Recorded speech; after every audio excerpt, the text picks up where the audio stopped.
It's a long way from those days when the Basie Band and its homecoming at Birdland would turn everyone in show business out, but that was a remarkable time.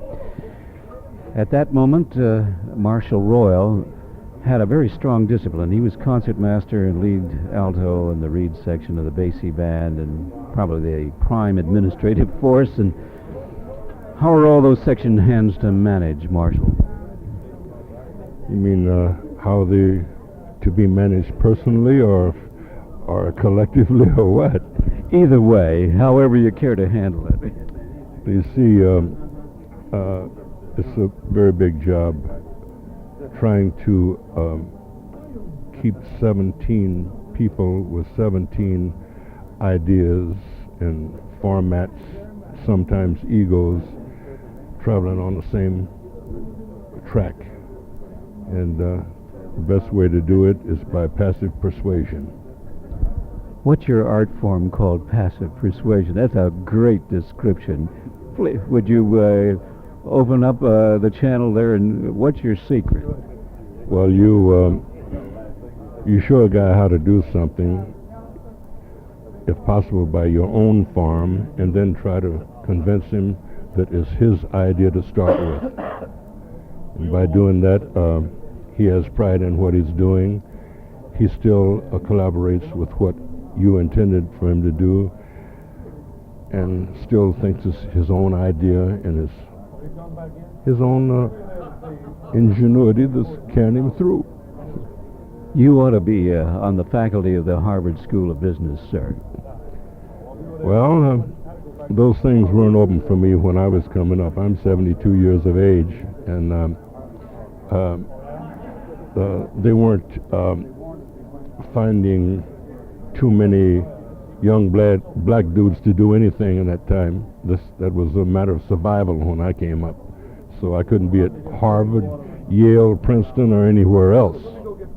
Marshal Royal, if you had it to do all over again, would you choose a route like that now that the doors are open? I'd do it exactly the way I did it before, only I'd do it better. How would you do it better? I would study a little bit harder and take a few extra training things and get more on the financial side of the thing, other than the matter of playing from idealism and self-enjoyment. I learned how to make the big buck. And I think I could have done it at an early age had I been so prepared in that manner. As it is now, I've had a very productive life, and I don't hold anything against any part of my life, but I think I would have made a little bit more money on the way. Other than that, I think I would do most of the other things a little bit harder and study just a little bit more, and been even more of a perfectionist than I tried to be. Certainly at this moment, anyway, in the smaller groups in which you're appearing, you have earned yourself a certain kind of freedom, and now you're in solo flight, as well as being a section worker and a true team player, and you don't have all those responsibilities. Is there a reward there? At the present time, it's my reward to think that I am a survival after 55, almost 60 years of working in this business. And I consider myself as one of the survivors. And it's going beautifully with me. I do enough big band work on the Pacific Coast and studio and recording work to appease my desires along that line, and then when I go out and do a few concerts such as this one here in Minneapolis happens to be, well, then I have a different insight altogether, and another street to walk on and another hat to wear, and it's a lot of fun. Marshal Royal, it's a pleasure to hear your review of the way you've handled those 55 years.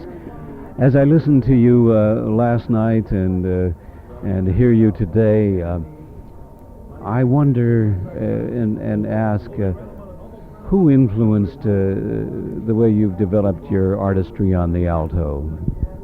Well, my father and uncle, with whom I lived all my life, were my teachers. They were very excellent musicians, and both of them were professional music teachers. My mother was a piano player and a music teacher, and I derived most of my early insight on music from home, where I slept in the back of the piano on my father's overcoat from the time I was a couple of months old, when they had a traveling orchestra. So that's all I know is music, and I sort of got it from the onset of my life. So I couldn't have been anything else successfully and very happy unless I had taken it upon myself to be a musician. I know that Oscar Pettiford slept under the piano in his family band, the Pettiford Band, here in Minneapolis, and you both must have gotten what is called a musical experience through osmosis. Well, that's probably it. I've never really discovered the true meaning of osmosis, but I'll go along with it. You sort of blotted it up, didn't you? Through the skin and the ears and all of that.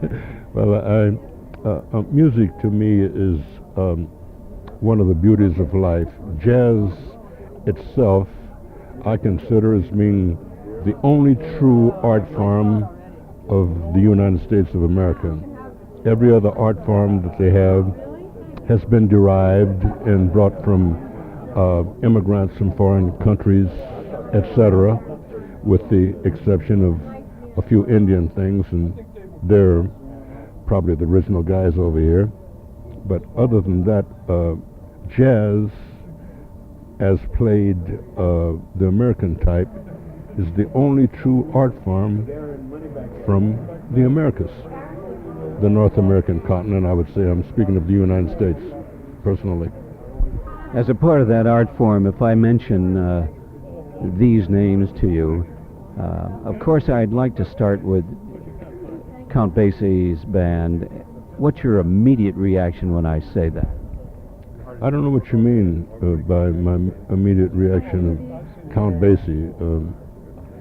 He had an excellent band, and he had several different phases of it. He had his first phase of it when he came up in the early 30s through the latter 40s, when he reconstructed and started off and took a new start with a 7-piece orchestra, 3 horns, which was a different insight to Count Basie. And then when he formed the big band for the last time, around 1951, while I was helping him to form his band, I rehearsed his band for him and acted as what you might call a music director, as well as being lead saxophone player. And he has different phases of his life that would take a complete book to really explain, and I'm sure that we don't have enough time to do that. If I mention Jimmy Lunsford's band, what's a fleeting, quick impression that comes to mind? He had a very clean, personable band with his own particular styling, and it was one of my favorite bands of all times. And of course, Duke Ellington. Ellington was my favorite of all. That includes Basie, Lunsford, anybody else that there ever was. Ellington himself, with his idiom of sound and different expressions, I think was the boss. I say that without putting anybody else down anywhere. There was no such a thing in life as Paul Whiteman being the king of jazz and all that. There was only one king of jazz, or the king of swing, and that was Duke Ellington. Because everything he did in such a manner that people are still trying to find out what the hell he did. And it'll be a long time, if ever, that anyone finds out exactly what he was putting down, because he had his own thing, and he was one of a kind. Marshal Royal, it is so good to see you and hear you again. I'm one of those faces out there in front who enjoyed you from Birdland to a all-night session in Miami, Florida, No. all the way. That was it. Breakfast and barbecue. Yes, indeed.